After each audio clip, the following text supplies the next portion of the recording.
अनि फोन गरेँ, फोन उठेन। नउठेपछि चाहिँ कतै छ कि अब होइन बाटोतिर झरिरहेको छ कि जस्तो भयो। नत्र अब कसैले नराम्रो मान्छे पऱ्यो भने त स्विच अफ गर्छ नि त।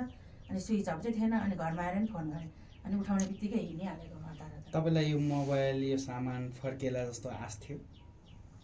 फोन नउठ्दाखेरि चाहिँ आश लागेको थियो होइन। अब जे होस् कसैले लगाएर राखेको छ कि या कतै मिसप्लेस भएको छ कि उहाँ नभए उहीँ छोडेको जस्तो लागेको थियो। अफ भएको भए चाहिँ अब भेट्दिनँ होला जस्तो लाग्थ्यो, किनभने फोन चाहिँ अफ थिएन नि त। आराम हुनुहुन्छ? आरामै छु। अनि हजुरको घर कुन ठाउँमा हो? मेरो त उता उदयपुर गाईघाट। अनि अहिले हजुर यता कहाँ बस्नुहुन्छ? जरङकोमा। अनि हजुरको यो सामान हराउँदाखेरि हजुरलाई कस्तो महसुस भयो? अब आफ्नो त्यत्रो बहुमूल्य सामान हराउँदा कस्तो महसुस होइन। अनि अहिले हजुरको सामान हजुरको हातमा पाउँदाखेरि कस्तो महसुस भइरहेछ? खुसी भइरहेछ। जे होस् अब राम्रै मान्छेको हातमा परेछ, अब जो पातेले दिँदैन होइन। अनि हजुरलाई यो दामी जाँक्री अथवा माता पिता धर्मप्रति कतिको विश्वास लाग्छ? विश्वास लाग्छ। म झाँक्रीकोमै गएर हो, झाँक्री भन्नाले गुरुकोमै गएर आएको थिएँ। आउँदाखेरि त्यो अब खोइ दिमाग के भयो थाहा भएन, पर्स यो नै झरेछ। होइन के भएको भन्दाखेरि हजुरलाई खासमा तपाईँ आफ्नै धुनमा भयो। अनि हजुर त्यहाँ तरकारी सरकारी किन्दाखेरि आफ्नो सामान पनि बिर्सिनु भयो। अनि तपाईँले भन्नुहुन्छ यो मेरो सामान अस्ति पहिले पनि हरायो, 6 महिना पछाडि आयो भन्नुभएको थियो होइन। अनि हजुरले के यो महिनै पछि हराउने भेटाउँदै गर्ने हो दिदी? होइन, त्यो मेरो दिमाग चाहिँ अब कता कता घुमिरहेको हुन्छ त कोही बेलामा। होइन यस्तो अब दिमाग घुमाएर हुँदैन नि त। यत्रो बहुमूल्य सामान बोकेर हिँड्नु भएको छ होइन। जे जस्तो भए पनि 2-4 लाख भनेको र सानोतिनो सम्पत्ति त होइन हो? होइन। 2-4 लाख त पर्दैन होला। अब तपाईँले यो मोबाइल होइन किन्दाखेरि नयाँमा कति पर्यो? 1 लाखभन्दा चाहिँ माथि नै पर्छ नयाँ किन्दा चाहिँ। अनि 1 लाख भनेको तपाईँको सानो रकम हो होइन नि। उस्तै मान्छेलाई ताल पऱ्यो भने 1 लाख रुपियाँ पैसा कमाउन तपाईँको 6 महिना वर्ष दिन लाग्छ। लाग्छ कि नै? लाग्छ। अब तपाईँ एकदम राम्रो मान्छे हुनुहुँदो रहेछ होइन। मलाई खुसी लाग्यो हजुरको सामान फिर्ता गर्न पाउँदाखेरि। हजुर मलाई नि खुसी लाग्यो। जे होस् राम्रै मान्छेको हातमा परेछ। अब जो पाए त्यसले त दिँदैन नि त होइन। ठिक छ हजुर, एकदम मलाई खुसी लाग्यो। ल हजुरको सामान एकदम सुरक्षित छ। हजुरको ब्याग पनि यहाँ छ दिदी होइन। के छ अब ब्याग खोलेर हेर्नुहोस् हजुरको केही त्यहाँ सामानहरू छ या छैन। सबै छ? कस्तो लाग्यो? खुसी लाग्यो? हजुर खुसी लाग्छ। जे होस् अब राम्रै मान्छेकै टिममा परेछ होइन। खुसी लाग्यो। अब भेट्छु कि भेट्दिनँ भन्ने भएको थियो नि त। घरमा गएर एकदम टेन्सन। म त भित्र अब केही नहेरिकन मोबाइलबाट पहिला नि हानेको थिएँ, उठेन। त्यो बाटोमा एउटा ठिक्क त्यो मैले पढाउने बच्चाको आमा भेटेँ। अनि फोन हाने उठेन। अनि गएको सर म त यसो सोचेँ फेरि उहीँ पनि छोडेँ कि भन्ने नि भयो क्या। अनि फेरि घरमा गएर फोन हाने। अनि त्यसपछि उठेपछि अनि केही नहेरिकन हतार हतार आइहालेँ। ठिक छ, उहाँको हातमा पर्यो होइन, आज फिर्ता पाउनुभयो। के छ सामान यति नै हो कि अरू? यति नै हो। अब मैले हेरिनँ पनि किनभने विश्वास अब यहाँ रकम चाहिँ थिएन होइन। अनि अब तपाईँको जस्तै सामान हराउने बानी भएका व्यक्तिहरूलाई चाहिँ तपाईँले यही सामाजिक सञ्जाल मार्फत के भन्न चाहनुहुन्छ? नहराएकै राम्रो होइन। अब हरायो भने पनि यस्तै मान्छेको हातमा पर्यो भने चाहिँ जो सामान पाइन्छ होइन। अब जो पाए त्यसले त दिन्न नि त। अब जमाना खराब छ। खास तपाईँको सामान चाहिँ छोड्नु भएको कि जोलाबाट खसेको कि चोरेको कि कस्तो हो? मलाई त केही यादै छैन। राख्ने चाहिँ मैले अगाडि राखेको थिएँ होइन, त्यो स्कुटरको अगाडिपट्टि। अब झर होला कि किनभने यत्तिकै टक्रक्कै राखेको थिएँ। लक चाहिँ केही पनि थिएन। अगाडि स्कुटरको अगाडि खाली हुन्छ नि, त्यतिखेर कुदाउँदाखेरि झर हो कि अब मलाई यादै छैन। तपाईँको सामान तरकारी बेच्ने छेउमा पैसा निकाल्दाखेरि अर्थात् के गर्दा तपाईँले सामान छान्दाखेरि साइडमा राख्नु जरेको होइन, तपाईँले राख्नुभएको धेरै ठुलो सरले खिच्याएको रे, त्यो पनि सुन्नु भएन रे। अनि उसलाई पनि डर फिल भएछ के पनि डर फिल भयो कि। अनि फोन गरेँ, फोन उठेन।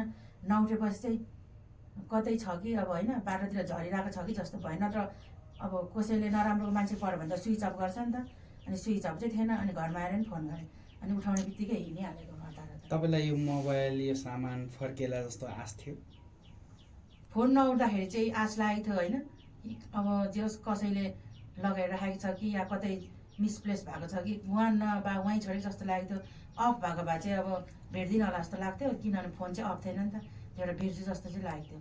मोबाइल नहुँदा हराउँदा दिदी कस्तो फिल हुँदो रहेछ? अहिले त सबैको अब मोबाइल आफ्नो मोबाइलमै हुन्छ सबै होइन भएभरको मोबाइल ब्याङ्किङदेखि लिएर सबै सम्पत्ति जस्तै नै हुन्छ मोबाइल बिना त अब अहिले खासै केही काम पनि हुँदैन नि त अब हराउँदा त म त टेन्सन भयो नि अब घरमा गएर तरकारीहरू ल्याउँथेँ ल ठिक छ मैले तपाईँको कुरा काट्न चाहिँ यता जाकरी अमित गुरु तपाईँलाई चाहिँ मैले एउटा प्रश्न गर्छु ल हजुर तपाईँले मोबाइल फिर्ता दिँदै हुनुहुन्छ होइन हजुर यो मोबाइल फिर्ता दिँदा लाखौँको फिर्ता दिँदा के छ तपाईँले स्वार्थ राखेर आर्थिक अर्थात् केही त्यो पनि सोच्नु भयो होइन मलाई चाहिँ यो तपाईँलाई जहाँसम्म लाग्छ मलाई धन सम्पत्ति पैसा मोबाइल सोबाइल केही पनि लोभ लाग्छ छैन कि किन भन्दाखेरि मलाई भगवान्ले मलाई चाहिने जति सम्पत्ति मलाई खान पाएको छ लाउन पाएको छ मलाई पुगेको छ मलाई केही लोभ छैन म कसैको सम्पत्तिमाथि आँखा गाडेर लोभ गरेर हिँड्ने खालको मान्छे पनि होइन मलाई अस्ति पहिले पनि यो बना तपाईँको 2 महिना अगाडिको मिडियाले पनि भन्नुभएको थियो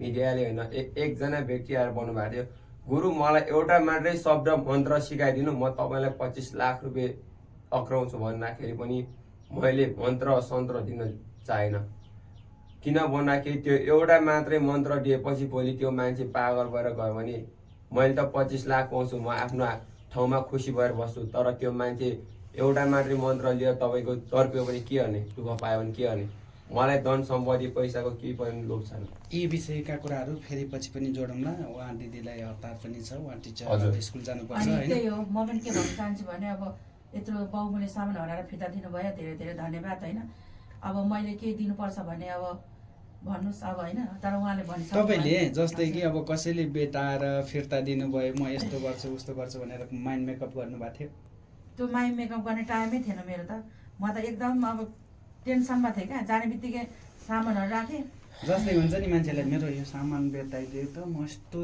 यति पैसा दिन्छु अर्थात् यस्तो सामान गर्छु भन्ने हुन्छ नि हजुर त्यस्तो त्यस्तो त अब आउँछ भेट्यो भने त दिउँला भन्ने जस्तो त है तर राम्रो मान्छेको राम्रो हातमा मान्छेको परेन हातमा होइन परेछ, अब तपाईँले यो त भौतिक सहयोग भयो हजुर होइन हजुर अमित गुरुले तपाईँको सामान फिर्ता दिए बापत तपाईँले उहाँलाई सहयोग चाहिँ के हुन्छ अब तपाईँको मनबाट चाहिँ अब रकम दिनुपर्ने भए अब दिउँला होइन रकम अलावा धन्यवाद हजुर धन्यवाद अब हजुर गुरुलाई धेरै धेरै धन्यवाद जे होस् राम्रो मान्छेको हातमा परेर मेरो मोबाइल फिर्ता दिनुभयो अब एकदम राम्रो मान्छे हुँदो रहेछ होइन अब अहिलेको जमानामा यस्तो मान्छेहरू भेट्नु पनि गाह्रो हुन्छ नत्र मान्छेले त अब फोनमै भन्छ नि त तपाईँको सामान मसँग छ अब यति लिएर आउनु भन्ने जस्तो गर्छ नि त अहिलेको जमानामा त होइन तर उहाँले त्यस्तो केही पनि भन्नु भएन फोनमा पनि राम्रो मान्छेको हातमा परेछ भन्नुभयो अनि म ढुक्क भएर जस लिन नजिकै बस्थेँ तपाईँलाई धर्म कर्ममा अनि दामी जागरीमा कतिको विश्वास लाग्छ